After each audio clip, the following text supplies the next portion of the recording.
Wait, here are 7 things that millionaires don't want you to know. It's an interesting hook, bro. I don't know how people fall into clickbaits like that, but I love clickbaits. I like it.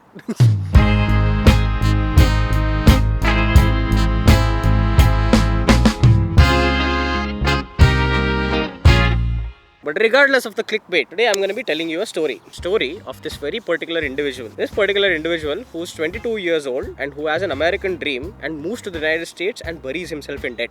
And no, this story doesn't end with him becoming a millionaire and buying a house in upstate New York, because he uses the Indian formula to move countries, at least people after 2015. It is also called as the master's way of doing things. You see what I did there? Masters.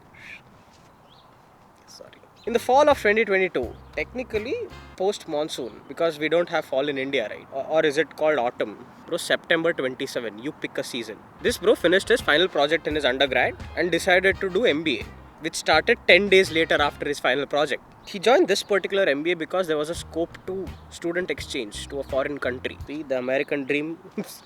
To start with, this kid had to move to a different city. The same kid who needs his parents to wake him up every single morning to go to school, who has never done laundry in his life, who has eating habits like a 9-year-old, and only knows how to cook Maggie for the better part of 2 decades of his life. Yes, a couple of months into MBA and a couple of new friends later, bro finally was experiencing the very hard change and was embracing it. But that didn't last for a long time. Because 7 months into his semester, he needed an F1 visa to move countries. And in order for you to get an F1 visa, an American visa officer needs to interview you and find out if you're worthy enough to go into a country where there's no UPI. After patiently waiting for 3 months, interview slots were finally open, and he actually got an appointment. On the day of his visa interview, he was the first one at the US consulate. And let me tell you this, he cooked.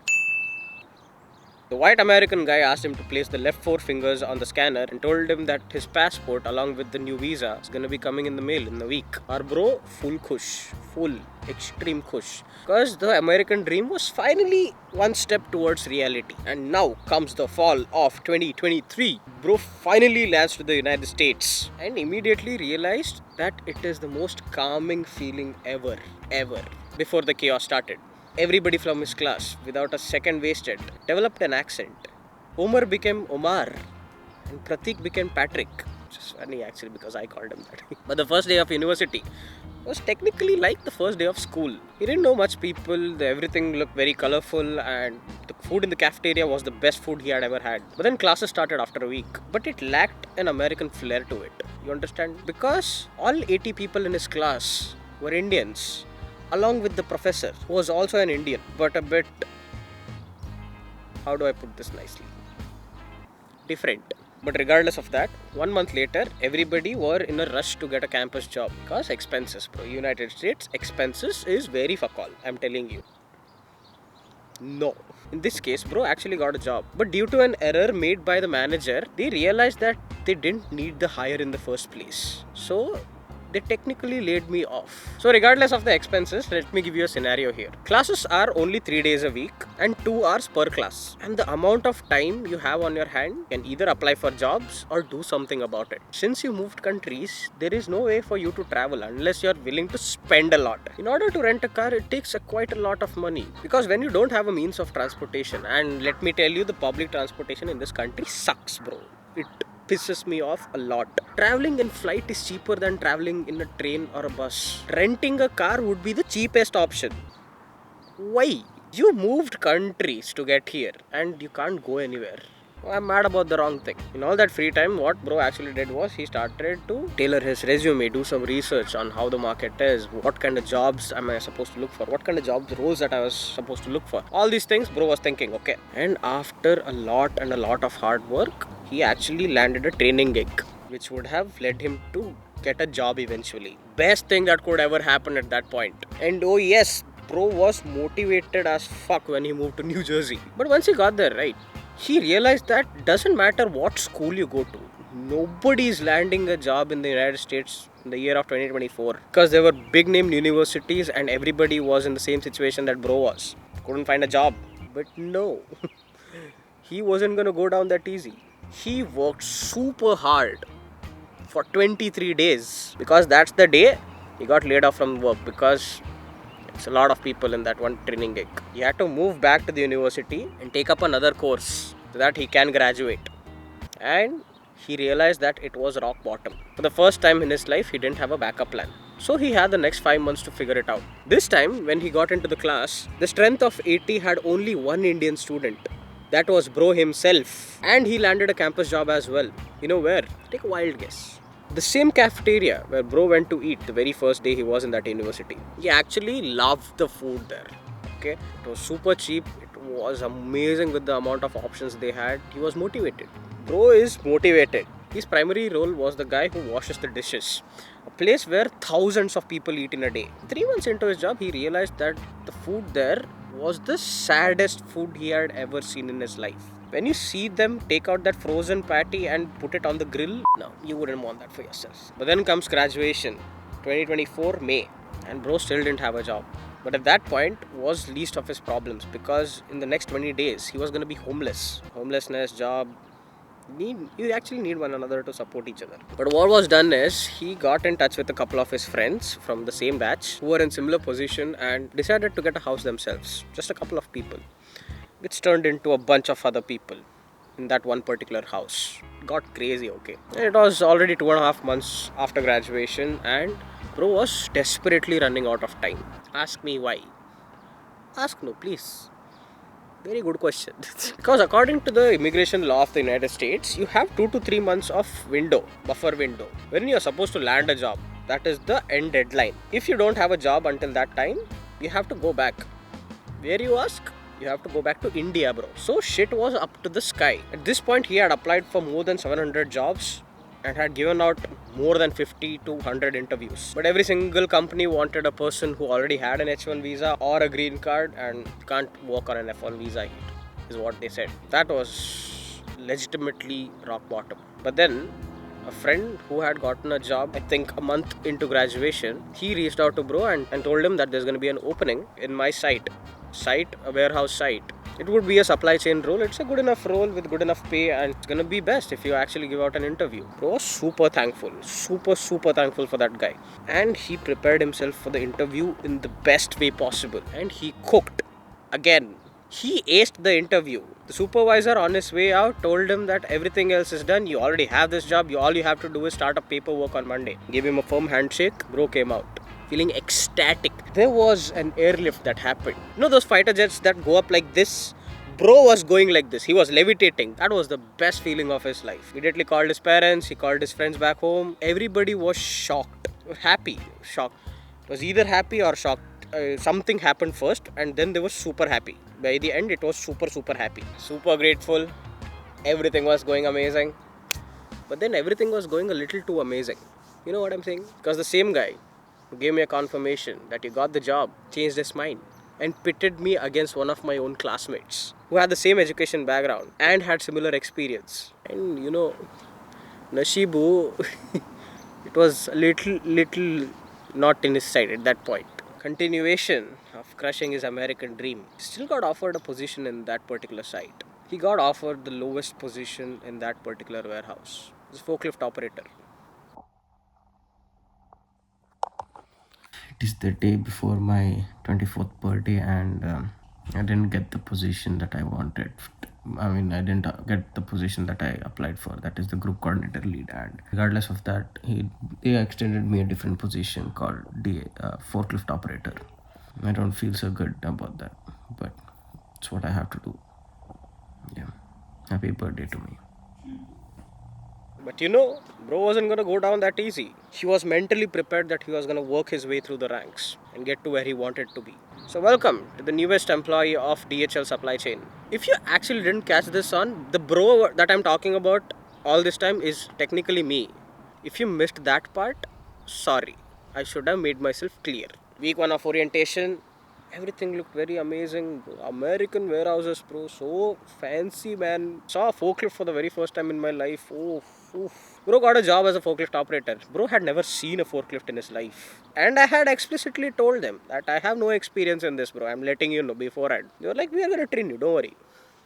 Coder training. A week of orientation, which was in a classroom setting, wherein they're going to tell you what it is to be safe. We prioritize safety before everything else. Safety, how to do safety measures, how to be safe, how to keep others safe, what to do in an unsafe scenario. It's made bro realize that people die a lot in warehouses, which is not healthy at all. I think week 2 of getting into the job, I finally realized what subtle racism is, okay? Because the entire staff was mainly Spanish dominated. Because they were super confused on why this guy with a master's in supply chain management is working a forklift operator job.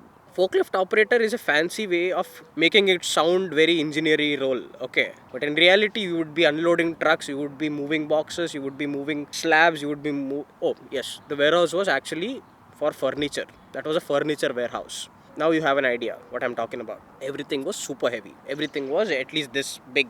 Those are the ones that I could carry with my own hands at that point. But eventually, a couple months later, I could easily lift up a slab which was 75 plus kilos or something in that sort. Gym boy. So I need to go to the gym, bro. Our primary job was unloading and loading the trucks, and these were full-size semi-trucks, American semi-trucks. And you couldn't miss a single feet of space, bro. You had to push through everything else, and you had to take stuff and make sure it fits there. And those were heavy stuff, very tall. I'm not that tall. The truck was tall. I think it was day 2 of my job, wherein I was actually band wrapping these boxes that were stacked on a pallet. That was one of the very first things that I realized that, what am I doing here? Where have I gotten?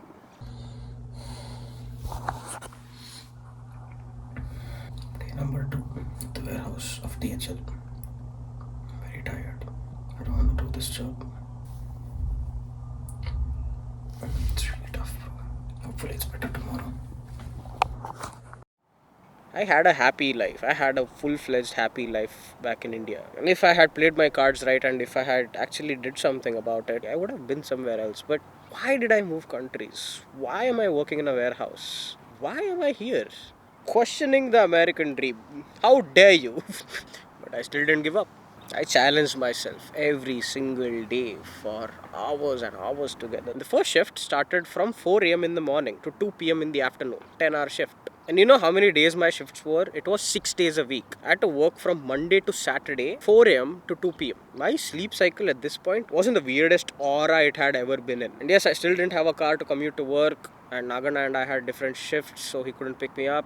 Met this guy, a very interesting and a very fun guy. His name was Eli. Check this out. Man is very shy on the camera right now, but he's been the most amazing fun dude I've ever found. Okay, in this country, period. Bro, he's very weird. Okay, he's very weird. I'm not telling he's not. Now you're killing me, man. But dude is so fun. Now we're going for skiing maybe this winter, man. Yeah, he's the most athletic person you'll know Yeah, as going well. for skating. He does snowboarding, he does skiing, he does wheelies on the bike. He does every single thing. He's a mountain biker. But I'm pretty shy, man. Yeah, he's pretty shy on the camera, but that's Eli, man. Yeah. I mean, Eli has been the best guy ever. He used to take me to work every single day when Nagana and I had different time shifts, okay? And you know the funny part? He's not even from America. He's from France. Bro said bonjour the first time I met him. Damn! Eli, if you're watching this, I'm very grateful for you. You're one of the best people I've ever met in my life, and I'm never gonna forget that.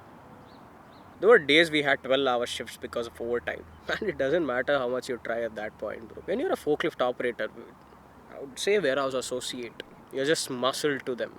In this case, not even muscles. You ask them how things work. Why is that LPN connected to that particular rack? Why is that inbound order backlogged? You understand these terminologies and you ask them how it works in that particular warehouse. And this very particular bro who I was asking these questions, I think week 4 of my job, had a very interesting answer to that. He asked me why. He explicitly told me, I don't know how any of these things work. And why is it any of your concern? You're not going to get paid more if you know these things. Just do what you have to. Just earn some money. That's all you have to do, right? But goddamn, bro, that bro was right. As a forklift operator, thinking that it was a temporary job, so I was completely considering going through ranks and working my way up. I realized that this is dead end. This is rock bottom. This was rock bottom. Getting kicked out from the training gig, working as a dishwasher for 8 hours, nothing was rock bottom. This was rock bottom. Even if you wanted to learn something, the person who's teaching you doesn't know shit. Because he just does stuff that he was told. and he's telling me what to do, and they don't know why they're doing that, they don't know how they're doing that, or anything else.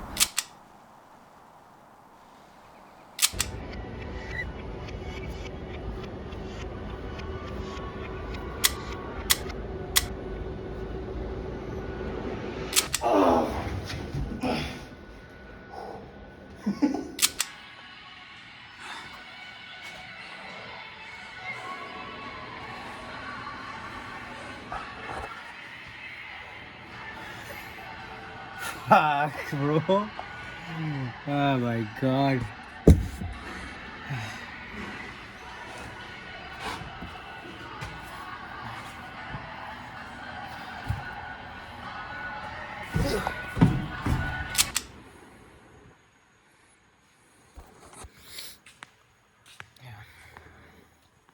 Today was the worst day, bro.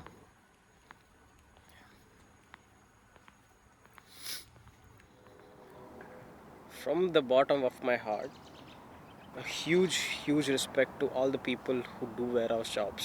It is not easy. Technically, warehouses are more automated these days, but the site that I worked in is very old. Nothing was automated. They just had a scanner to scan the barcodes. That's all they had. Everything else was by hand.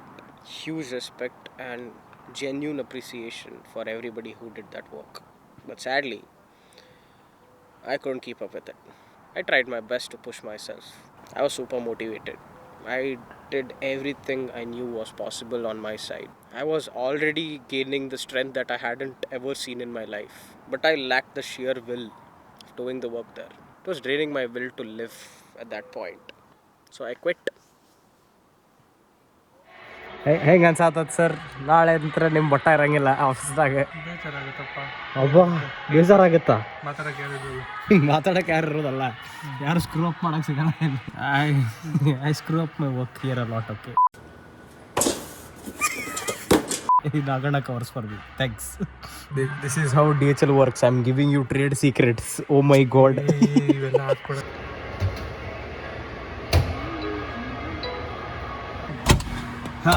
Not a warehouse job anymore, bro. Not a warehouse job. I'm not cut out for this. Okay? Sorry. Eli! Bye-bye.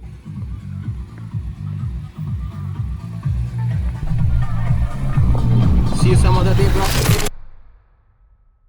I am always going to be grateful for the job I had at DHL. I've come a long way in the past 3 to 4 years, and working at DHL was one of the hardest lessons I ever learned.